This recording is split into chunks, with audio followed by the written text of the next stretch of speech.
Well, hello everyone. I'm joined right now by Perkz with coverage by Alienware to talk a little bit about how the off season went and all that. We were just talking, Perkz. I've been trying to interview you for quite some time, so I'm happy to be able to finally sit down and talk to you today. I really appreciate you taking the time. No problem, man. Yeah. Well, look, I didn't get a chance to talk to you at all last year, and I know that it was an insane year for so many people, but a um, really tough year for you. And I kind of want to just get an impression from you on like what 2020 was like, what was going on with you, how were you dealing with all that, and maybe we can just sort of talk about your year in 2020. Well, 2020, when 2020 was actually the best year of my life, honestly, in a way which I've learned so many things in life, what actually matters and what is important to me, and trying to get rid of the bad habits and building onto the new good ones. Um, so in general, I got to spend a lot more time with my family than usual. And even though we were brought like under unfortunate circumstances, we still had a lot of like time together. And in general, I feel like I've gotten closer to my family, and I just feel more happy in general. So I think for League as well, it's been like I've got to play Milan again, and I got to play it with uh, like my teammates back then, which was also really fun. And I actually just like realized I really, I guess, enjoy playing Midland, and I really miss it because that's like kind of what got me into the game at first, right? And also then summer split was also pretty great because it was like a rough time for us as well as me personally and as us as a team. But we managed to show they were not just this G2 that just like shits on everybody no matter what. And we managed to show that we are the team that can fall down and get back up, which is not something every team can do, and which is not something that every team like succeeds at doing usually. So we show that we are more than just like stomp opponents all the time. It shows that we can improve and we can progress. And we ended the year on like a decently high note, like having like 60% win in scrims against the Chinese teams, which the year before that we went like 2-18 in that same week, like 1 year ago. I mean, 2 years ago, I guess. So it was actually like a great progress year for us, and it showed that we were all capable of this like momentum of coming back. And yeah, it was honestly like a really good year to, I guess, uh, end it all. Yeah. Yeah.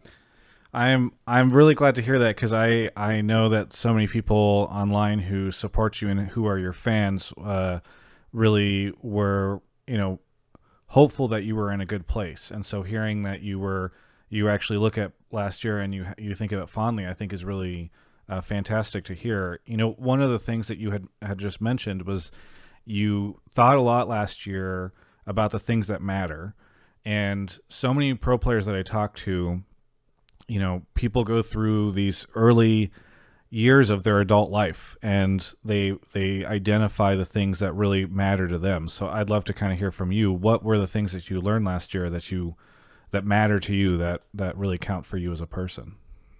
Well, it's like it's what I believe in, and it's what uh, how my how I should behave, and how in general how I should feel, I guess. And also it's basically like I was pretty sure that especially after this last year that I needed like a change to grow into a better professional. I felt like on G2 I was too comfortable. I was too much in my comfort zone, and I felt like, I guess to some extent, like the king of G2 because I've been there for 6 years, right? And it's it's made me to want to leave during the summer. And but basically, like I guess in the end, how we split up was like a bit awkward, and that's also something I learned as well, to not, I guess, think too fast and make slower decisions, and in general, um, think about stuff more. But I think everything kind of ended really well for me, Yeah. and I'm basically just super grateful for everything. Yeah. You mentioned in the summer that you started to feel like you wanted to leave. What was that moment, or was it an accumulation of situations? Because you said you started to feel too comfortable. Was it just you felt like you weren't being challenged? You felt like Mm, you just had too much, I don't know, reign over the team? I mean, what was it really that made you start thinking like you need something different? I think it was like a mix of all the things. Also, I feel like in summer I was starting to like victimize myself because of the things that happened in my personal life, and it kind of like there's a spiral of so many things that has happened in previous years in G2 that I wanted to kind of break out of, I guess, and I wanted to just move on and start building new habits on myself and the team around me, because it's once you build a habit, it's really hard to like break them and change them. So in general, I think like change is a super important factor in our lives, and this is like a change that's gonna take me to like a new level as a person, and in that sense also as a player wise. Like I actually believe that I'm just yet to enter my best peak years as a pro player, and that's kind of what excites me about giving it my all in my next peak years and then retiring on a high note, basically. Yeah. Yeah. Well, maybe you can talk a little bit about what some of your goals are and what type of player and person you want to be now that you've joined Cloud9, because it sounds like you're looking to make a change. So, what are your personal goals for yourself as a teammate on Cloud9 this year?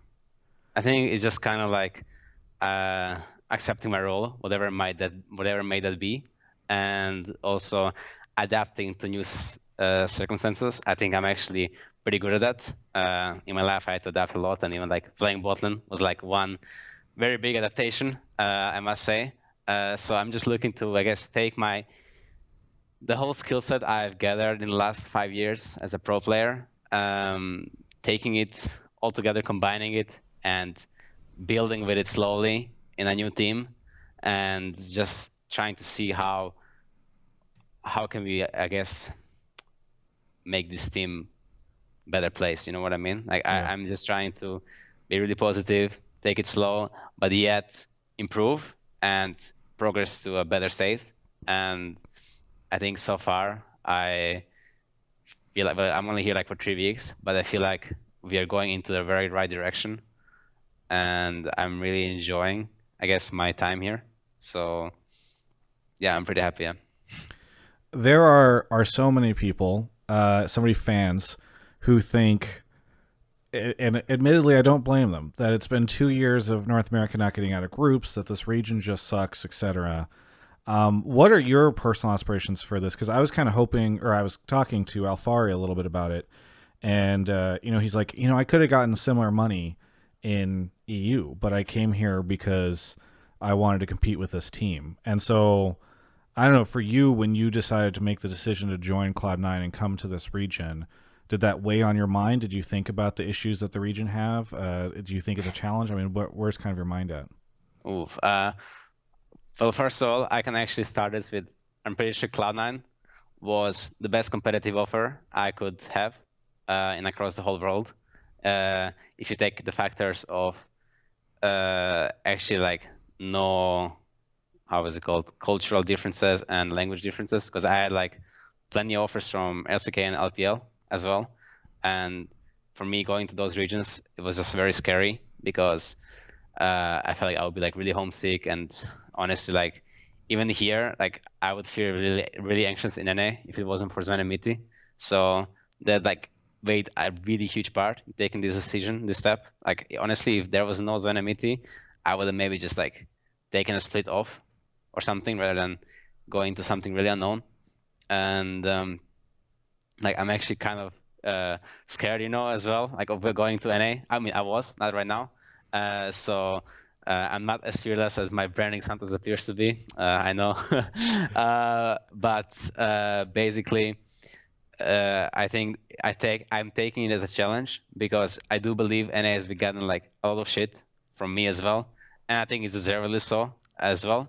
But I do think NA is not as bad as people think it is, or as people made it out to be. Like even last year Worlds, Team Liquid taken a game of G2 and Flyk is taking a game of top esports. And honestly, if that team liquid roster could take a game of G2, there is like no reason why this Cloud9 roster would not take a game of any team in the world or beat them. Like Yeah. I don't want to like flame them or something, but it's like we were better on all 5 positions than TL at the Worlds, and one game we got completely shit stomped. So there is just no reason why I wouldn't be able to achieve success with this team in NA. And I think a lot of things come from like mental blocks and wrong approaches players have when I go to NA. Like even right now, I sometimes find myself like complaining about solo queue, but I complain solo queue in EU as well. But I actually think NA solo queue is like not as bad as people made out to be. And the ping is also not as bad as people made out to be. It's completely playable, and you can still play solo queue to practice your champion and practice your mechanics. You don't have to give a fuck about your teammates or whatever somebody else is doing. It only matters how you play. And I think that's what people sometimes don't understand. Granted, the player level is for sure lower than EU. Like skill level is lower than EU solo queue. I think the support players are really bad on this server. And in general, I think the support players in LCS are pretty bad as well. There's a few good ones. So I think like if I would have to compare, the NA player skill level is a little bit lower to EU, but I think the top teams in NA are like not bad at all. Like 100, TL, us, TSM. Like those 4 teams are going to be decent teams, I think. And then maybe out of the bottom 6 teams, there might be a team that like, there's usually one team that that does better than you expect them to, right? So I feel like these teams can get better, and it's just about setting an example and trying to do good yourself first. So my goal is basically just doing well with Cloud9, and then in that sense, hoping the other teams follow up a bit and get inspired as well. There's a couple things out of that. I just, as you were talking, I was thinking about it. One, I absolutely love that Team Liquid beating you guys last year was the thing that we were like, okay, maybe North America's not bad. If they could beat us, then maybe there's hope for this region. I think that's so fun. But the other thing that I think is really funny, and I promise I'm just teasing you on it, is like I remember I went back and looked whenever it became clear that you were going to be joining North America to an interview that we did, and I was like, could you ever come to the region? And you're like, oh, I don't know, like the weather's so good, everything's so great, and you're like, but wait, I just thought about the solo queue. It's so bad. It's so bad. It's so bad. So it's just, Yeah. it is funny to hear. I think I just matured a bit. Yeah, Yeah, I yeah, think yeah. I was making a bit of like over exaggerations, you know. Yes. I'm pretty sure if I watched my interviews from like 1 year ago, I would be cringing right now as well. So.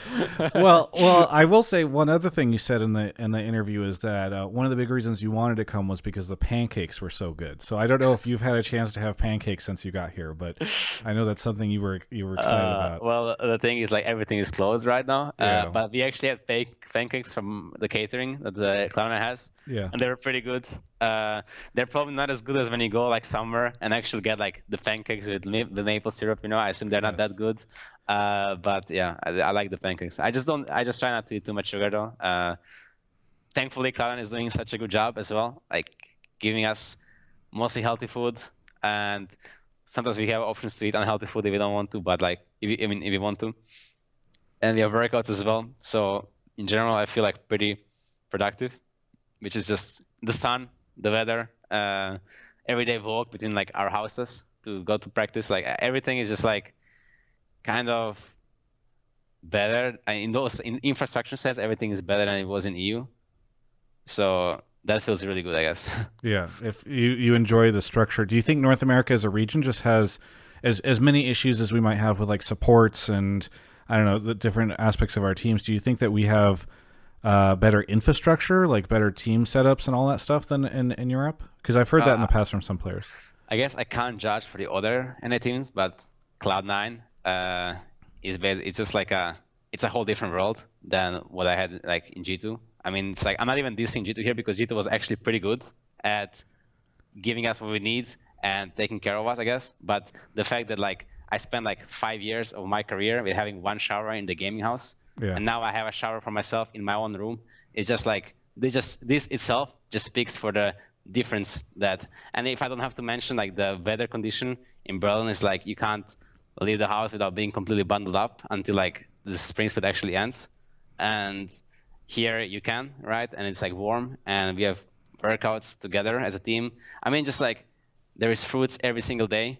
I mean, it's like a lot of these like small things And even like the fact that like my bed like gets made, so it's like I'm actually living at home. Like my mom is just making my bed and just like cleaning my clothes. I don't have to do shit, which is like a bit bad because I'm getting a bit spoiled. But it actually frees me up from being concerned about these things, and it just makes me feel more relaxed and be able to take time to breathe. Because I have like a lot of on my mind already during Yeah. each day. It's so funny. I know that there's going to be people that will take this and say like, "See, this is the problem with NA. When the LEC players have one shower and when they don't have all this food and they have to stay in, they can't go out into the sun. That's why they get so much better." But for you, I mean, you look at the stuff and you think like, this is stuff that will really allows you to focus on the game itself. I mean, guess. for me in general, like I'm the longer I'm growing, the more I'm growing, I Yeah. feel like the better it is for me to have more things outside and building in my life rather than just like I can't, and it's not impactful if I grind the game. If I go and play 12 hours of solo queue, that's not impactful for me. Like Yeah. I'm already so fucking good at this game that I don't have to do this. Like if I have to practice a champion, I will practice it and I will learn a new champion, and that will take me some time, but I will learn it and I will be insane at it. But for me, practice grinding pointless solo queue is more hurtful than it is actually productive.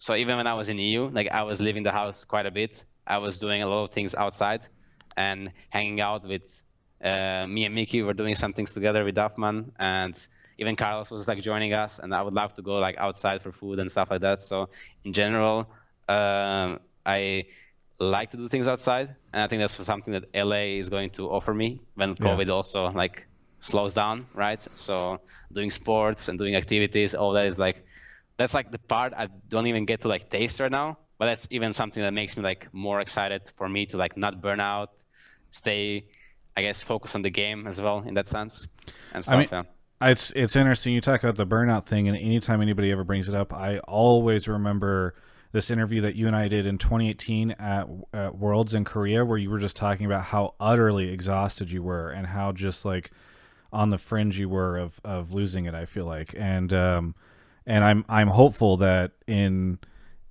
this new setting that you're able to sort of strike this balance, because I do sometimes worry about the burnout that a lot of players have, and I know that you grinding on G2 for so long, it must have been really tough. I think last year we were actually a lot better at managing it as well in G2.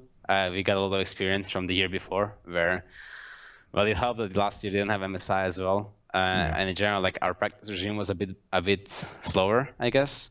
But yeah, like 2019 was like absolutely like I was pushing myself so hard. I really had this like it was an obsession, you know. It wasn't really even like I didn't even feel human anymore. Like the only thing that actually mattered to me that year was like winning worlds and like being like by far the best AD carry in the world, and having all this obsession like actually completely, I feel like completely fucked me over. Like I'm not gonna lie, I wasn't like I was, even though we were like winning so many games and doing the best we possibly were, that was like, and I was actually feeling the most anxious in my life. So I don't want to like experience this ever again. I don't want to be obsessed with something. It's horrible. It destroys you inside. So in general, just balance is the most important thing in life, and so far in League. So I think that's something that LA can give me already by the fact that there is sun every day and the amount of the effect that actually sun has on you. It's like it's undeniable, you know. Like science doesn't lie, you know, bro. Stats don't lie. so yeah. It's interesting because I'm now picturing the situation. I'm now kind of understanding why 2020 was so meaningful for you, because it sounds like in 2019 you really put everything you had, and it took a lot out of you and it cost you a lot. And so it sounds like in 2020 you were able to realize that like balance is really important to you, and that's kind of what you were looking for in your decision to come here. It sounds like. Yeah, I mean, I was also like, honestly, just looking back at it, I think I was a pretty bad teammate as well in 2019. Like, I think all of this like obsession and me wanting to win, or me wanting to be the best, just made my team more stressed and made us build bad habits because of me as well. And in general, bad approach to the problems and situations, and everything was like so problem oriented and not like progress oriented, I guess. And always looking for things to improve on. I think in general, that's like not how you get far. I mean, we got far. I mean, it is how you get far, I guess, but it is like, it costs you a lot. I mean, there is like two ways to look at it, but I would never want to behave like that again, I guess. Yeah. Perkz, I'm so happy you came to North America. I love doing interviews with you. I really appreciate it. And I know that you're carving out time for this one. So I just want to say thank you for that. Is there anything you want to say to any of the fans out there? I do want to say, I guess there's going to be a lot of people from Europe as well watching this interview, as well as from NA. So I want to thank all of my European fans for following me for 5 years. My life has completely changed since, and my core has stayed the same, but I've obviously like learned a lot, and I definitely want to show everyone that NA is actually not that bad, guys. I think NA is going to do pretty well this year, and I'm very sorry in advance for all of my European fans once Cloud9 finishes above all the other European teams at the international event. I hope you guys will not hate me for it. And to my NA fans, I hope you guys will enjoy this journey with my team, which is, by the way, really awesome. I'm actually feeling quite happy with our play and our personalities as well. I don't think I reached like a pretty close, like already so far, I feel like pretty close to G2. So it just gives me like the home vibes, which is very nice. So thank you guys for watching this interview. Thank you, Travis, for interviewing me, and thank you for NA winning Worlds this year. Okay, well, I'm excited. Just ending it with very strong terms. I've been in NA for a long time, and I know, Perkz, sometimes it's kind of dangerous to say that stuff. So, but I'm glad you're saying it. You haven't figured it out yet, so glad somebody's saying it. Anyway, thanks so much again for the interview. For everyone else, you can check out the rest of my coverage of all things LCS right here on my YouTube channel. Hey, thanks so much for watching that interview. Last year sucked. I'm not gonna lie. I mean, there were some great moments, and your support of this channel was one of those fantastic things about last year. But there were a lot of not so fun things. I'm looking forward to amazing things this year. And speaking of amazing things, if you'd like to check out Alienware's new M15 and M17, the R4 versions with the new NVIDIA graphics, you can do that at the link in the description, alienware.com/Travis. Travis 10 off Q4 will save you 10% off that order. We thank Alienware so much for their support of this channel.